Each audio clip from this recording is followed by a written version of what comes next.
Messi की इस video के बाद जिसमें हमें मेसी ये कहते हुए नजर आते हैं कि forget about everything and just focus on the game. ये उन्होंने अल्फाज क्यों किए कहे, और इसकी रीजन भी सामने आ चुकी है हमें। क्लॉडियो टापिया जो कि अर्जेंटीना फुटबॉल फेडरेशन के प्रेसिडेंट, उनकी एक ऑडियो भी लीक हो चुकी है जिसमें वो ये कहते हुए नजर आ रहे हैं कि फीफा की तरफ से ये कहा गया है कि आप अगर वर्ल्ड कप विन करेंगे तो आपके ऊपर 10 साल का बैन लगेगा फीफा की तरफ से, और आप नेक्स्ट 10 ईयर आप फीफा का कोई भी टूर्नामेंट कोई भी मैच नहीं खेल पाएंगे। वो क्यों लगेगा? क्योंकि इंग्लैंड वर्सेस अर्जेंटीना का जो मैच हुआ था उस मैच के बाद लिजेंड्रो मार्टिनेज और लिसेल्सो ने एक पोस्टर उठाया था जिसके ऊपर लिखा हुआ था कि फॉकलैंड आइलैंड जो है, जिसके ऊपर बर्तानिया और अर्जेंटीना की 1982 में जंग भी हो चुकी है उन जजायर पर। तो वो जो है आइलैंड जो अभी भी बर्तानिया के पास है, वो ये कहने लिखा हुआ था पोस्टर के ऊपर कि वो अर्जेंटीना के हैं, उनको लीव किया जाए और वो अर्जेंटीना को दिया जाए। और फीफा का ये कहना है कि अगर आप फीफा के किसी भी बड़े इवेंट में मैच के बाद इस तरह का पोस्टर शो कराएंगे या मैच के दौरान कोई भी रिलीजियस या इस तरह का कोई भी पॉलिटिकल पोस्टर शो करवाएंगे तो आपकी टीम के ऊपर बैन लग सकता है। और बर्तानिया ने इंग्लैंड की तरफ से जो अर्जेंटीना के खिलाफ मैच खेला गया और मैच के बाद हारने के बाद उन्होंने जब ये देखा तो उन्होंने फीफा को रिपोर्ट किया, भाई इसके ऊपर तहकीकात करें। और फीफा ने तहकीकात शुरू की और फीफा ने सबसे पहले अर्जेंटीना को ये पैगाम दिया कि अगर आप फाइनल हार जाते हैं तो आपको माफ कर दिया जाएगा, अगर फाइनल विन करते हैं तो 10 साल का बैन होगा। तो आप भी ये सोच रहे हो कि ये कैसी बात है भाई, मैं भी ये सोच रहा हूँ कि ये कैसी बात है भाई, ये कैसे घटिया पाना है। तो फीफा दूसरे एंड पे जो फीफा के ऊपर इल्जाम लग रहा था कि फीफा ये मैच ये वर्ल्ड कप जो है रोब कर रही है फॉर अर्जेंटीना, लेकिन वो फाइनल में जाके उल्टा अर्जेंटीना के खिलाफ हो जाते हैं। लेकिन स्पेन में इसका कोई मुदाखलत नहीं है, स्पेन ने अपना गेम किया जैसा वो through out the world cup नजर आते करते हुए नजर आए। लेकिन अर्जेंटीना की तरफ से फाइनल में वो गेम होता हुआ नजर नहीं आया हमें। अर्जेंटीना ने फाइनल खेला जैसे वो मतलब बिल्कुल बॉडी लैंग्वेज ही नहीं था उनका। आपने मेसी की वो वीडियो भी वायरल हुई है जिसमें वो शूट ले रहे हैं प्रैक्टिस में, मैच से पहले जो प्रैक्टिस सेशन उसमें शूट लेते हैं और कोई भी शूट इनसाइड नहीं जाती। मीन जब इंसान का जो माइंड है वो डाइवर्ट हुआ होता है तो उसका मतलब जो फोकस नहीं रहता गेम के ऊपर। और बहुत सारी मिसिंग, हम ये नहीं कहते कि अर्जेंटीना से बहुत सारी मिसिंग हुई। दूसरी एंड पे अगर देखे जाए तो डियागो मार्टिनेज ने जो गोलकीपर थे उन्होंने भाई 11 सेव किए उस मैच के अंदर। तो लोग ये कहते हैं कि अगर मैच फिक्स होता है तो मैच खेलना नहीं चाहिए था, ये वो फलान। अबे यार तुम्हें कैसे समझाऊं, आप हिस्ट्री में पीछे चला जाए थोड़ा सा। आप 1978 जो अर्जेंटीना वर्ल्ड कप विन किया था, 1934 1938 जो इटली ने वर्ल्ड कप विन किया था, उसके अलावा 1986 जो अर्जेंटीना वर्ल्ड कप विन किया था। आप हिस्ट्री उठा के देखें, एआई का दौर है, गूगल आपके पास है, इंटरनेट आपके पास है भाई, आप इंटरनेट के ऊपर जाके सर्च करें कि फीफा ने कौन कौन से वर्ल्ड कप जो है वो रिग्ड हुए हैं, रोबरी हुई है। तो 1978 का किस्सा बहुत मशहूर है जो कि अर्जेंटीना के होम में वो मैचेस हो रहे थे। फीफा वर्ल्ड कप अर्जेंटीना में हो रहा था और फाइनल मैच भी अर्जेंटीना के होम में ही होना था, सारी बात है।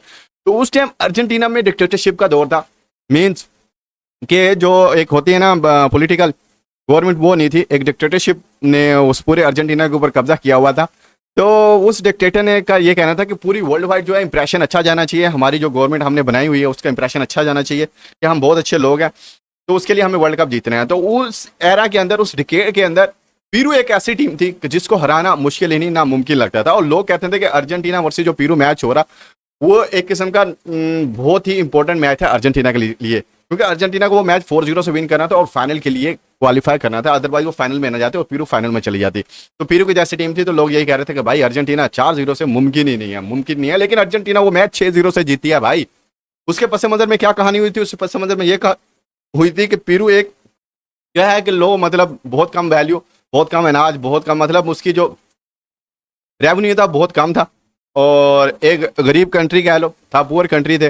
तो उनके कुछ असासाजात जो थे वो क्या नाम लेते हैं, अर्जेंटीना ने वो जो ब्लॉक किए हुए थे उन्होंने कहा कि हम वो ओपन करते हैं और कुछ अनाज जो है वो आपको देंगे। तो आपने ये अर्जेंटीना के खिलाफ जो मैच है ये हारना पीरू ने। तो जो डिक्टेटर साहब थे उन दिनों अर्जेंटीना के, वो पीरू की जो होटल होता है, पीरू जिसकी टीम जिस होटल में रह रही होती है उस होटल में एक दिन पहले जाते हैं, उनकी गवर्नमेंट से कॉन्टैक्ट करते हैं और वो सारा कुछ होता है। पस मंजर में ये कहानी होती है। और इस वर्ल्ड कप के फाइनल में भी हमें जो क्लॉडियो टापिया हैं, जो अर्जेंटीना फुटबॉल फेडरेशन के जो हेड हैं, प्रेसिडेंट हैं, वो भी मैच से पहले, प्रैक्टिस सेशन से पहले अर्जेंटीना का जो रूम होता है ड्रेसिंग रूम, उसमें जाते हैं और जो भी चीज़ें नज़र आती हैं वो आने वाले दिनों में सच्चाई जो है वो सामने आ ही जाएगी। तो आप लोगों ने परेशान नहीं होना, सच्चाई बाहर आ जाएगी। मैं एज ए फुटबॉल फैन बात कर रहा हूँ, ना कि मैं एज ए किसी स्पेशल प्लेयर को सपोर्ट करने की बात कर रहा हूँ, ना एज ए किसी स्पेशल टीम के बिहार पे बात करना, एज ए फुटबॉल फैन बात कर रहा हूँ। तो आपने भी इस बात के बारे में सर्च करना है और चेक करना है, आने वाले दिनों मजीद अपडेट्स आएंगी। बाय द वे एक अर्जेंटीना के जर्नलिस्ट हैं जो कि क्लॉडियो टापिया के बहुत करीब समझे जाते हैं, जिनका नाम है फ्लैवियो अज़ेरो, जिनका ये कहना है कि उन्हें पहले मालूम हो गया था कि अर्जेंटीना ये फाइनल मैच हार रही है और वो जो पस मंजर में जो भी कहानी है वो कुछ दिनों में अपने जो यूट्यूब चैनल है AZZ के नाम से उनका कोई यूट्यूब चैनल है उसके ऊपर वो रिवील करेंगे आखिर पस मंजर में क्या कहानी हुई, अर्जेंटीना ये फाइनल मैच क्यों हारी, क्या क्या कहानियां हुई, क्या क्या चलता रह गया।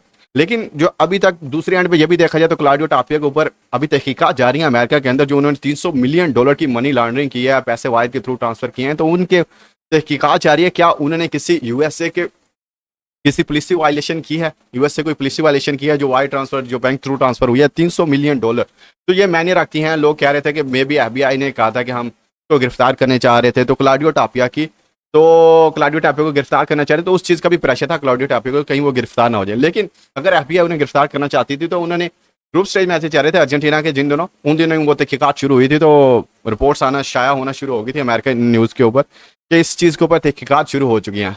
मे भी उससे उस वजह से प्रेशराइज थे क्लॉडियो टापिया। और दूसरी एंड पे फीफा ने जब ये कहा कि भाई इसके ऊपर तहकीकात की जाएगी और आपके ऊपर 10 साल का बैन लग सकता है, अगर आप ये फाइनल मैच हार जाओगे तो आपको माफ़ कर दिया जाता है, तो माफ़ी तलबी हो सकती है। तो अर्जेंटीना ने जो हेड कोच है वो भी हमें बाद में रोते हुए नजर आते हैं, लियोनेल स्कैलोनी। तो आपको कुछ तस्वीरी झलकियां भी नजर आएंगे जिसमें क्लॉडियो टापिया बाद में मैच के बाद जो सेरेमनी होती है उसमें भी हमें नजर आते हैं, और मेसी और लियोनेल स्कैलोनी से जैसे मेरे होते हैं, वो सारी चीज़ें मंजर आम पर आ चुकी हैं। लेकिन अभी पस मंजर में क्या कहानी हुई थी वो अभी तक मंजर आम पे नहीं आई, वो आना बाकी है। वो जैसे ही आएगी हम आपको अपडेट करेंगे, तो उसके लिए आपने हमारा यूट्यूब चैनल जो है वो लाजमी सब्सक्राइब कर लेना है, हमारी वीडियो को लाइक कर देना और अपने दोस्तों के साथ भी शेयर करना है। बाकी अगर हम मैच के एंड की बात करें तो वो मैच जो है स्पेन ने डोमिनेट किया, नो डाउट।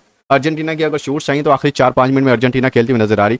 लोग कहते हैं क्या वजह थी कि अर्जेंटीना वो मैच खेल रही थी और डिफेंस कर रही थी, बस खड़ी कर दी थी, तो अर्जेंटीना चाहती थी कि इज्जत से हारें, लोगों को ये अंदाजा ना हो कि मैच फिक्स है या मैच हारना चाहती थी अर्जेंटीना, ये वो मतलब 4-0 3-0 से वन साइड ना हारे, या तो ये 1-0 से हारे या मैच जो है पेनल्टीज के ऊपर ले जाए, तो पेनल्टीज के ऊपर जाकर कुछ ना कुछ गड़बड़ हो जाएगी, तो कहीं ना कुछ हम मैच जो है वो हार जाएंगे, पेनल्टीज के ऊपर हार जाएंगे तो वो ज़्यादा फायदे में रहेगा। लेकिन दूसरी तरफ से अर्जेंटीना गवर्नमेंट और अर्जेंटीना फुटबॉल फेडरेशन ने ये न्यूज़ जो काफ़ी सारी सोशल मीडिया के ऊपर अभी तक फैल रही है इंटरनेट के ऊपर, तो इनके ऊपर कार्रवाई करने की शुरू कर दी। उन्होंने कहा कि ये सारी फेक न्यूज़ है, इनके ऊपर आप भरोसा ना कीजिए, ये वो। तो देखते हैं क्या बनता है आने वाले दिनों में, क्या कहानियाँ खुलती हैं क्या नहीं खुलती। जो फ्लैवियो अज़ैरो हैं क्या वो गायब हो जाएंगे या क्या होगा, ये तो आने वाला दौर भी बताएगा। तो बहुत सारे जो अग्वेरो हैं उनका ये कहना है कि भाई 1990 में जो मैराडोना अपना लास्ट वर्ल्ड कप खेले थे उसमें भी कुछ ऐसी कहानी हुई थी, तो वो अर्जेंटीना वो हार जाती है मैच और अर्जेंटीना को पहले बता दिया जाता है कि अब ये वर्ल्ड कप विन नहीं कर रहे, तो मैराडोना जो है ड्रेसिंग रूम से रोते हुए निकलते हैं। ये पहली दफ़ा नहीं हुआ, तो ये दूसरी दफ़ा हो चुका है, पहले मैराडोना के साथ हो चुका है, अब लियो मेसी के साथ हो चुका है।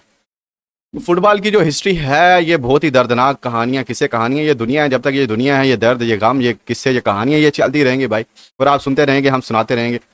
अपने एंड पे भी आप लोग सर्च कीजिए और सर्च करने के बाद आप कमेंट सेक्शन में कमेंट कीजिए, ऐसे फजूल किस्म के कमेंट ना कीजिए, आपसे यही इल्तिजा। और वन सेकेंड में आपको यही कहूँगा, चैनल को सब्सक्राइब कर लीजिए और वीडियो को लाइक कर दीजिए ताकि आपको आने वाली मजीद अपडेट्स मिल सकें। टिल देन अल्लाह हाफिज़, goodbye, see you guys.